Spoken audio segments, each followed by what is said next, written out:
വെള്ളം എന്ത് ചെയ്തിട്ടും യാതൊരു ഭേദമില്ല. ഒരു 5 മിനിറ്റ് നിൽക്കും ആ വിയർപ്പ്.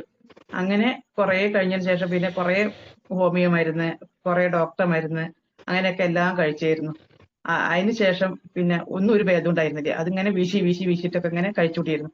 പിന്നെ അതിന് ശേഷം പിന്നെ ഉറക്കം തീരെ ഇല്ല. കവുന്ന് കിടക്കാനോ മലന്ന് കിടക്കാനോ ചെരിഞ്ഞു കിടക്കാനോ ഒന്നും വയ്യ.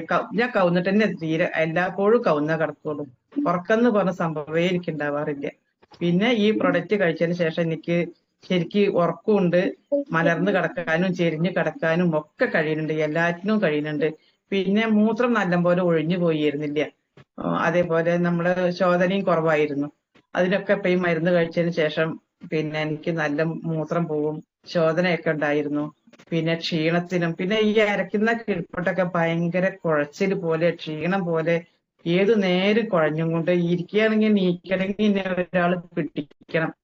അതല്ലെങ്കിൽ എവിടെയെങ്കിലും പിടിച്ചിട്ട് ഞാൻ നീക്കുകയാണെങ്കിൽ പിന്നെ ഒരു ദിവസം രണ്ട് പ്രാവശ്യമായിട്ട് ഉണ്ടായി. ഞാൻ കസാരയുടെ ഒരു സൈഡ് പിടിച്ചിട്ട് നീച്ചതാണ്.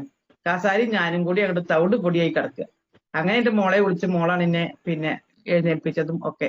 അതൊക്കെ കണ്ടപ്പോൾ അവൾക്ക് വല്ലാത്തൊരു വിഷമം. അങ്ങനെ പിന്നെ ഈ മരുന്ന് അമ്മ കഴിച്ചു നോക്കും.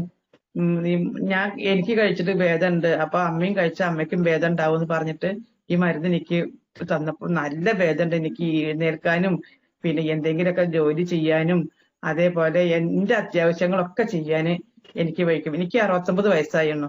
പക്ഷെ ഇതിന്റെ ഞാൻ എന്റെ മോന്റെ അടുത്ത് നിന്ന് വന്നതിന് ശേഷം എനിക്ക് ഒന്നിനും ചെയ്യാൻ വഹിച്ചേരുന്നില്ല. എന്റെ ശരീരം എനിക്ക് ഇളക്കാനേ വഹിച്ചേരുന്നില്ല. ഇപ്പൊ എനിക്ക് എല്ലാറ്റിനും കഴിയും, നടക്കാൻ കഴിയും, എന്തെങ്കിലും വഹിക്കുന്ന ജോലി ചെയ്യാൻ കഴിയും. ക്ഷീണവും കുറവ്, ആ വിയർപ്പിനും കുറവ്. പിന്നെ അതിലേക്ക് ഒരു നല്ലൊരു കാര്യമാണ് എന്റെ മുടി. എന്റെ ഈ തലഭാഗം മാത്രം, ഇവിടെ മാത്രം എനിക്ക് ഒരു ലേശം വെളുപ്പുള്ളൂ. ഈ പിൻഭാഗമൊക്കെ എനിക്ക് നല്ല കറുത്ത് വന്നിരിക്കുന്നുണ്ട്. മുടിയൊക്കെ നല്ല കറുപ്പ് വന്നിട്ട് ഇതായിട്ട് മുടിയൊക്കെ നല്ല കറുത്ത് വന്നു കണ്ടില്ലേ. ഇതാ ഈ അവിടൊക്കെ വെളുപ്പായിരുന്നു, ഈ ഭാഗമൊക്കെ എല്ലാ അടി വെളുപ്പായിരുന്നു. പക്ഷെ ഇപ്പൊ ഈ ഭാഗം മുഴുവൻ എല്ലാ ഭാഗം, ഇവിടെ മാത്രം കുറച്ച് സ്ഥലം മാത്രം ഇനി കറക്കാണ്ട്. ബാക്കിയുള്ള സ്ഥലം മുഴുവനും എന്റെ മോള് ചോദിച്ചു എന്നോട്, പിന്നെ അമ്മ ഡൈ ചെയ്തോണ്ട് മുടി എന്ന് ചോദിച്ചു. എന്റെ മോളെ ഞാൻ ഡൈയും ചെയ്യാറില്ലല്ലോ, എനിക്കത് ഇഷ്ടമല്ല ഡൈ ചെയ്യുന്നത്. അപ്പൊ നിങ്ങളെ മുടി നല്ല കറുത്തുന്നു പറഞ്ഞു. മോളിതാ കണ്ണാടി തുറന്ന് അമ്മയെ നോക്കട്ടെ പറഞ്ഞു. അപ്പൊ ഞാൻ കണ്ണാടിയൊക്കെ എടുത്ത് തുറന്നിട്ട് നോക്കിയപ്പോ നല്ലോണം ഇങ്ങനെ കറുത്തിട്ട് ഇങ്ങനെ നല്ല കറുപ്പായി വന്നു. അപ്പൊ അത് വലിയൊരു അത്ഭുതമായിട്ട് മാറി. എല്ലാത്തിനും നമസ്കാരം.